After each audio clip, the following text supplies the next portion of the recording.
Twinkie Clark, the legendary musician, songwriter, and musical architect of the Clark sisters, continues to shape the sound and spirit of gospel music with timeless grace and influence. In conversation with Pastor Byron Stevenson, the executive producer of her upcoming live recording, they reflect on the lasting legacy of a previous project while sharing how both works honor faith, family, and the generations deeply touched by her ministry. So, Pastor Byron, I will start with you. So, you are operating as the executive producer for this particular project. Can you tell me how the vision for this live recording in Jackson came together? It started 30 years ago when we did the FAMU project, which was a wonderful project. Twinkie and I, we've been friends for 41 years or so, friends with her mom, friends with the sisters. And FAMU was our chemistry for working together was great. Twinkie and I were going to do this in 2020 before the pandemic hit, and that put it on hold. And she reached out. She's like, Byron, look, we got if we're going to do this, you need to go ahead and do it. And the rest is history. Matthew Donaldson, one of the great voices, one of the great directors of our time, hails from Jackson. Of course, the Mississippi Mass Choir is here. Malco Records is here. And the great heritage of the city has drawn us here because singers are here. If you want the best, it is in Jackson, Mississippi. I'm convinced of that. Even though I am a Floridian and I am an alumnus of the great Florida A&M University, we're coming to the Jackson State University. And as the executive producer, you're not just managing logistics, you are also curating history. So, what is a subtle detail that you are adding to this particular experience that maybe only those who are deeply familiar with gospel production would be able to notice? One of the things that we're highlighting that I think is very important is that Twinkie is an artist. She's an artist that spans over decades of time. Her music is iconic. She is iconic. And the great thing that we want to do in this more than anything is highlight her brilliance, be sure to preserve the gift that God gave us in the fact that, she is a writer par excellence. And even in this project, when you hear the music that she has put together, it has to be in responsible hands. Twinkie and I work together, and yes, could we have gone to a record company? Yes, could she have gotten the finest producer in the world? Yes, she could have done that. I'm a pastor by trade, but I do this out of relationship and friendship with her to give her full 100% production power so that she's able to do it and let her genius flow without the interruption of what others think her sound should be. Everybody understands that Twinkie don't need nobody to tell her how it should sound. We let her genius tell us. And if she gave the world, and if she gave the church, if she gave the Clark sisters their sound, why can't she in 2025 and beyond reestablish and give us our sound back for the church, for the community, for the world? That's what we're doing. And that's why I am the executive producer. So, looking back to 1995, I'm a 90s baby. Oh, thank So, looking back to 1995, when that particular album titled Twinkie Clark Terrell presents the Florida A&M University Gospel Choir, what do you remember about how that collaboration came to life? And I saw you, Pastor Byron, sitting between Jackie and Karen holding the poster board with the words on it while Dorinda was up singing Complete the Work. Oh, you paid attention. I was paying attention. Yes, sir. Most people don't get that uh, the Clark sisters came in that day. Her sisters came in that day, and back at that time, we didn't have teleprompters. At least we couldn't afford it. We certainly didn't have iPads and all those things. So we wrote all the words out on poster board that we got from one of the department stores. And Jackie was sitting on one side, Karen was on the other side, And I was so busy that day that I didn't have time to go home and change. Matter of fact, I still have the clothes that I wore that night at my house. And the music was so fresh, and the genius of Dorinda Clark was that she didn't require a whole lot. And we're sitting there arguing over which words go first. And if you really look at Dorinda's eyes, you'll see her eyes going backwards and forwards, like, y'all stop. We were trying to, we were like, no, that's the one. No, that's the one. And so that actual clip was 2 takes fused into one. The second time around, we had to stop because she's like, I need y'all to make up your mind, which words you want me to read from. and that's how it came about. And Miss Twinkie, did you want to add anything about the conception of that collaborative effort? I think Pastor Byron said it all.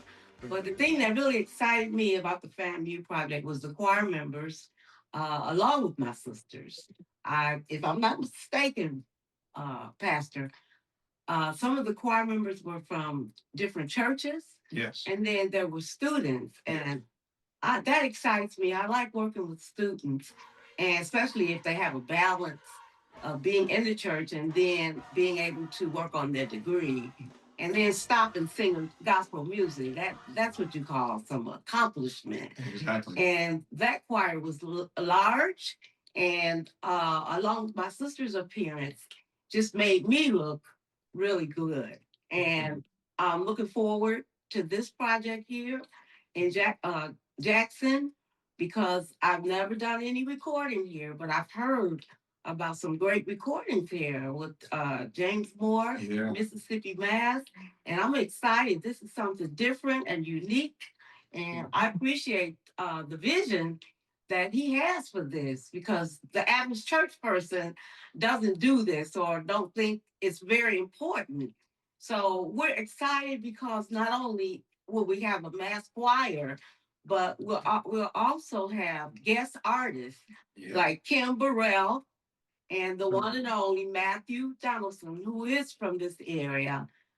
We have Leslie Pace and hopefully Damian Sneed, and he's a professor of music as well from Howard University. So I'm excited. It's going to be different. It's going to be unique. And I hope that it will be just as successful as the Florida A&M recording.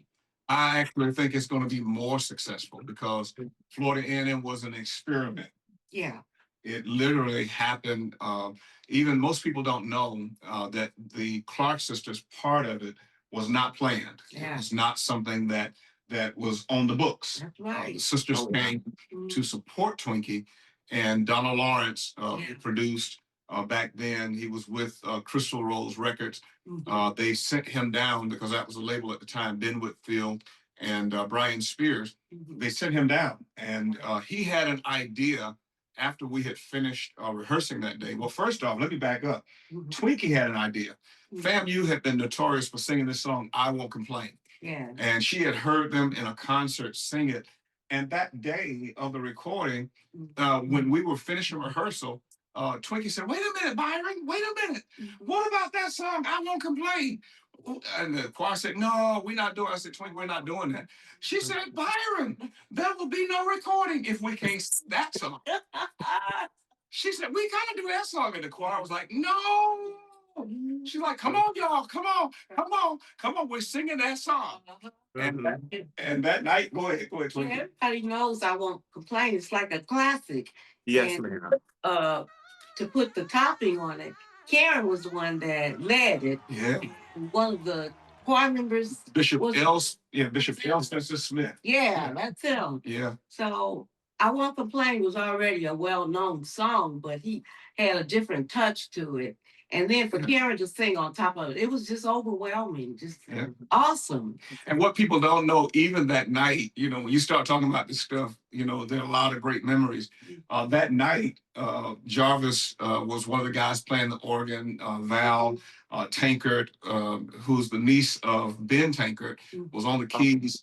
And Carolyn Cohen, who later married your nephew, Bill Moss. They were on the instruments, and they were trying to play for Karen.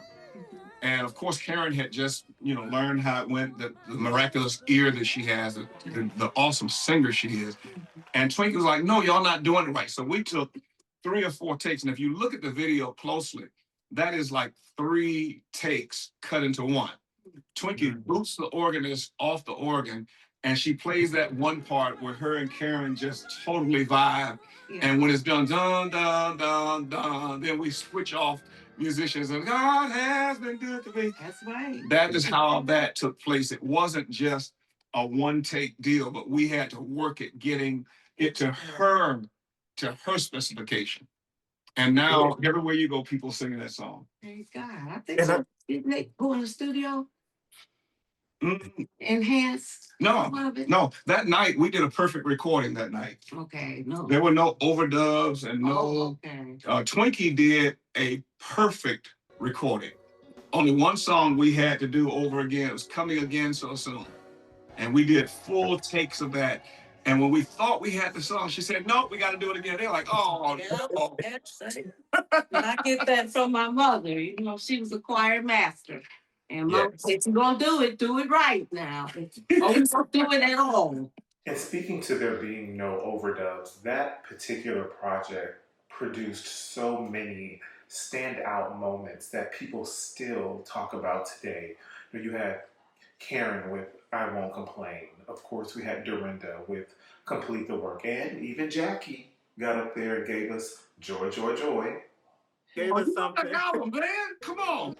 But when all 4 sisters came together to deliver Nothing to Lose, that was an iconic moment. And we know that that particular song is from your 1979 album with the sisters called He Gave Me Nothing to Lose. Whose idea was it, or how did that idea surface to revisit that song in a live setting? And what was it like when the 4 of you came together to give that song new life? Can I answer that? Yeah, go ahead. Okay. Donald Lawrence. Oh, okay.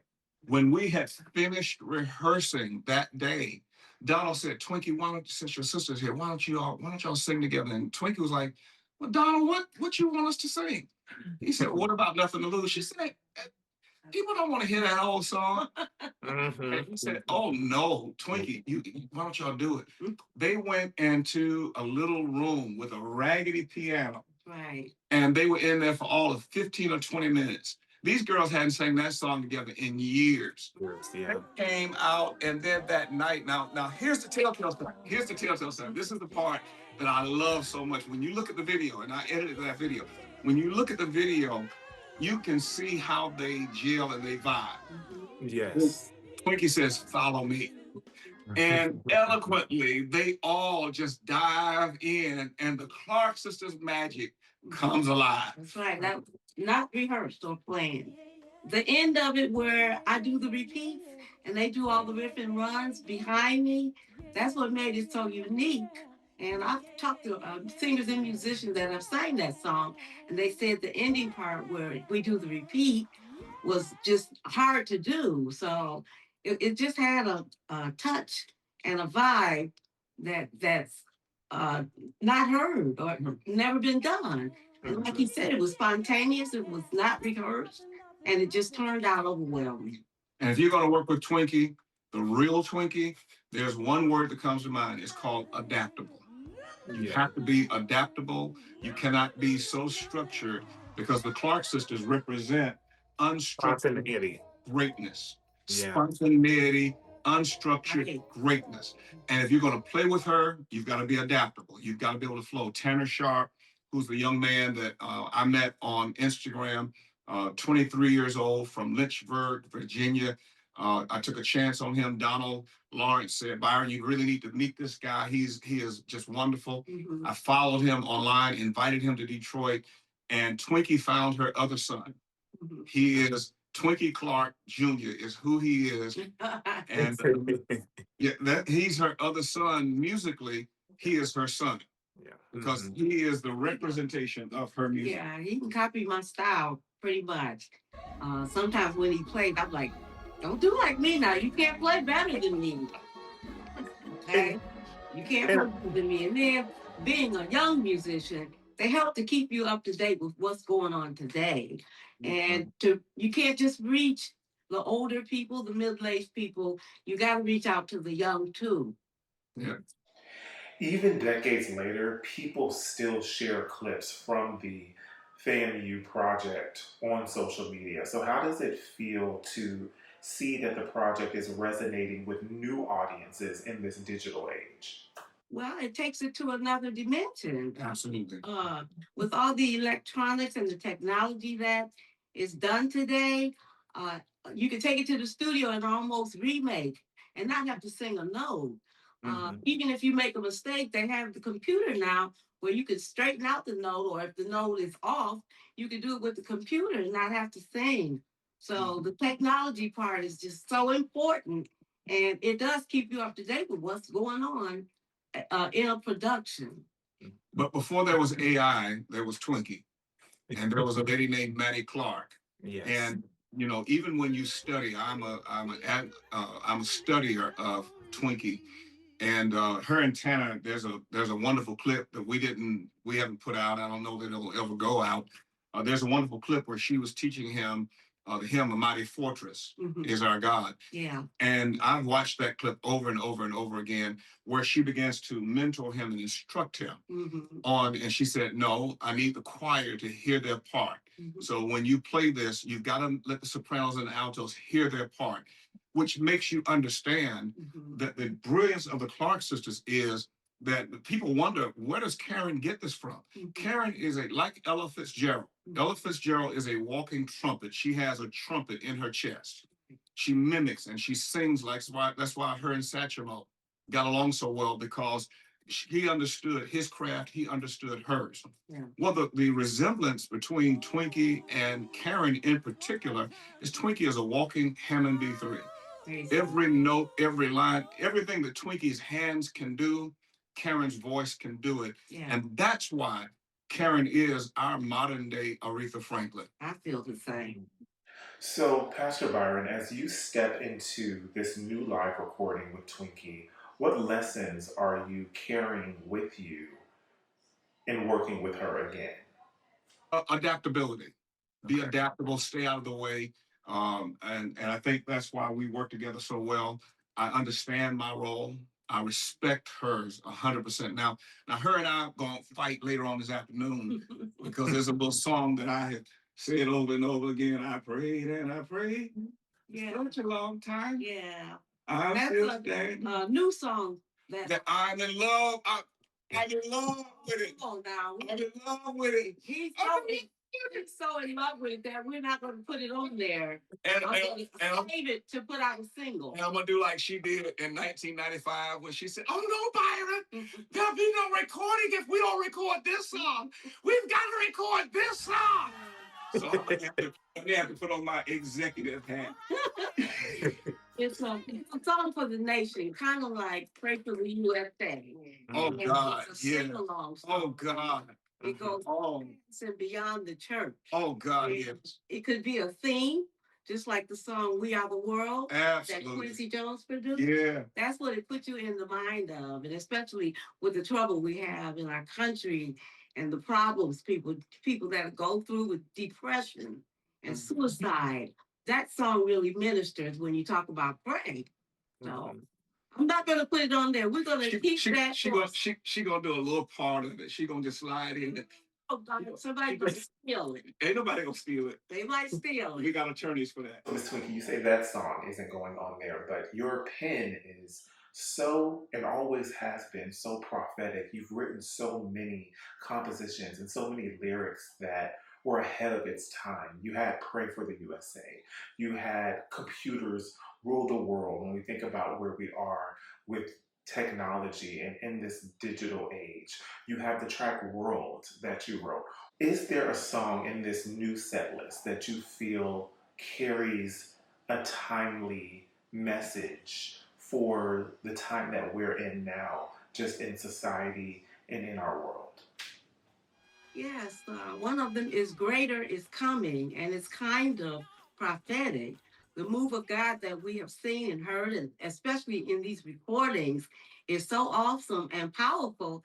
How that you can reach people through the sound and the words.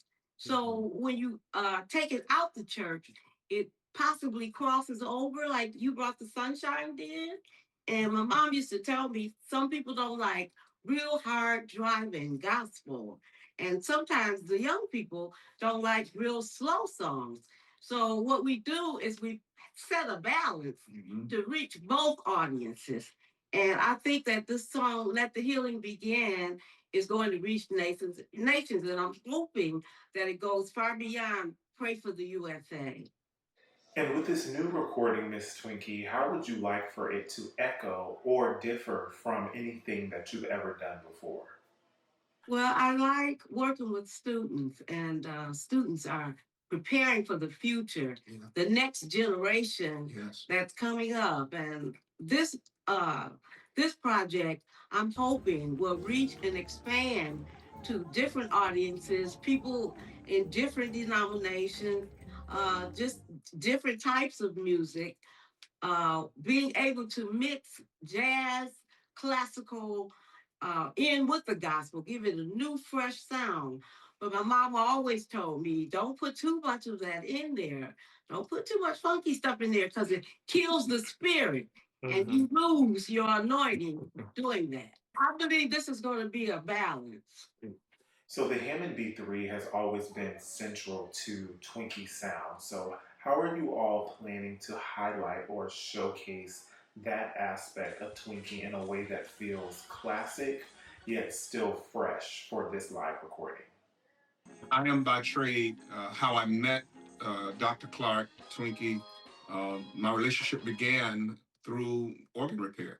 We were in Indianapolis for a UNAC 5 convention, and they had given them a bunch of broke down organs. Yeah. And I told Dr. Clark after one rehearsal, I said, Dr. Clark, I can fix this for you if you want. You can fix this organ? All right, fix it then. Give me the receipt at the end of the week. So I fixed all the organs and gave her the receipt, and she, I'm not telling you to fix that bad organ. And after we debated a little while, she was sopping it wet in our white robe after the service. She didn't pay me, but she said, call me, take my number. Call me when you come to Detroit, because I got some organs I want you to fix in Detroit. So I went to Detroit, fixed the organs at her conservatory, at Bailey Cathedral, at Greater Emmanuel, when they were at the smaller church. Derek Starks, his father's church. I went everywhere. And from there, that's where Twinkie and my relationship evolved from. Well, the B3 Hammond organ, they call me the queen. And the way I feel about B3 Hammond organ is that it can fill the whole room and take the place of horns, take the place of string. Absolutely. You don't need a band if you got a real strong, like he said, sharp B3 organ. It carries the room. Yep. And I can remember so much in these conventions, especially Church of God in Christ conventions, that the organ is so powerful, it bounces up the wall. Yep. So you can imagine what happens when the Holy Ghost come in. It's just awesome. So much power there. Yep. So the Hammond B3 organ is the key to me to having a great production. And I'm bringing an organ for her from Florida. We ain't renting one of them. It's gonna be special. Yeah, it's gonna be. Yeah. You should hear the organ in her house. We really got to go, but you should hear the organ in her house. Oh my God! It bounces on the wall. And down the street and over to the neighbors and over by the yonder's way. Yes, it does.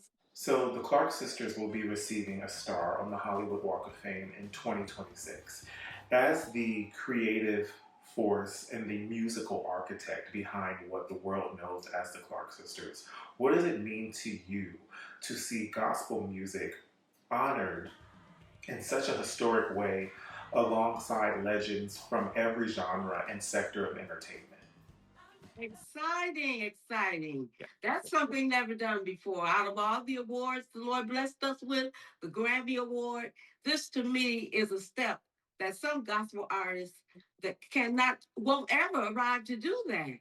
The only person that I remember getting one is Mama Shirley. We call her Mama Shirley. But Shirley Caesar is the one who has started this. And we're excited, even though we were nominated for this year, but we won't receive it until 2026. And you all absolutely deserve that for the years and the time that you've given and continue to give to gospel music. And I'll see you at the recording. Hi. Thank you, Miss Twinkie and Pastor Byron. If you are in the Jackson, Mississippi area on October 12, 2025, make sure that you are in the building to witness the historic experience that will be the iconic Twinkie Clark. And if you don't have plans to be in Jackson, you should change that right now. And while you're doing that, don't forget to follow and subscribe to ENSPIRE magazine. Thank you for watching. I'm Kedrin Herron.